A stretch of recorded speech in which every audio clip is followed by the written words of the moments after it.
মাত্র 1 বছরের মধ্যেই ডক্টর মোহাম্মদ ইউনূস তার ম্যাজিক দেখালো, দারিদ্রের হার বাড়িয়ে, মাথাপিছু আয় কমিয়ে, মানুষের ভাগ্য নিয়ে ছিনিমিনি খেলা, ঘরে ঘরে হাহাকার, মানুষের লাশ, নদীতে লাশ, পুকুরে লাশ, ঘরে লাশ, জঙ্গলে লাশ, লাশ আর লাশ। কত মানুষ যে হত্যা করেছে তার হিসাব নেই।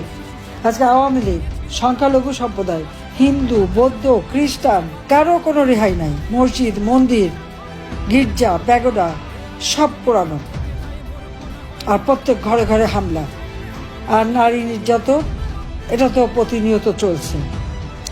15ই জুলাই থেকে যখন মেট্রো রেল এবং পুলিশ হত্যা, আওয়ামী লীগ নেতাকর্মী হত্যা, পা বেঁধে ঝুলানো, ছাত্র হত্যা শুরু করলো, তখন থেকেই যে অপরাধী যারা নিজেরা স্বীকার করেছে, ইউনূস তাদেরকে দায় মুক্তি দিয়ে দিল।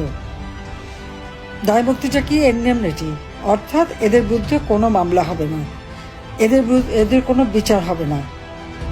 তার মানে এই যে পুলিশ যারা পরিবার আপনজন হারিয়েছে, আওয়ামী লীগের নেতাকর্মী যারা আপনজন হারিয়েছে, বা ছাত্ররা যারা মারা গেছে, যারা সত্যিকার মারলো, সেই 7.62 বুলেট ব্যবহার করা হলো, কারা করলো সেই হিসেব নেই, সেটা কিন্তু বের করেনি।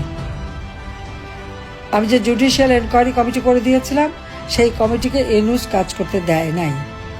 আমি 18 তারিখেই, 16 তারিখে যখন আবু সাইদ মারা গেল, 18 তারিখেই আমি তখন জুডিশিয়াল এনকোয়ারি কমিটি করে দিলাম। তখনও 6 জন মারা গেছে।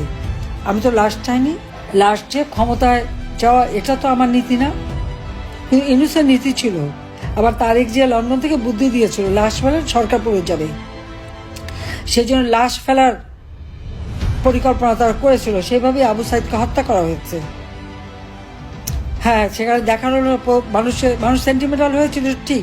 2 হাত তুলে আবু সাইদ বুকে গুলি নিল। আর যখন মামলা চলছে আমার বিরুদ্ধে, সেই মামলায় আবু সাইদের বাবা সাক্ষী দিয়ে কি বললেন? বুকে গুলি চলে নাই, তিনি আর কিছু বললেন না, তিনি বলেন মাথার পিছনে গুলি লেগেছে।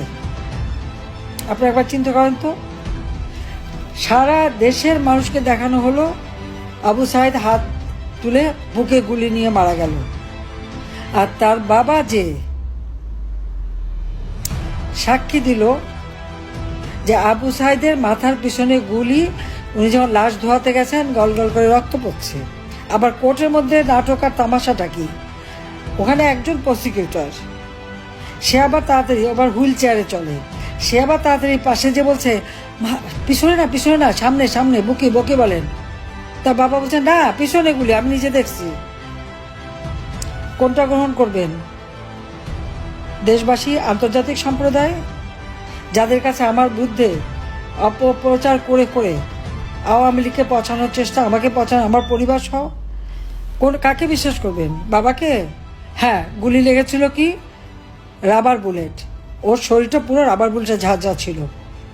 রাবার বুলেট চামড়ায় লাগে, এখানে মানুষের মৃত্যু হওয়ার কথা না।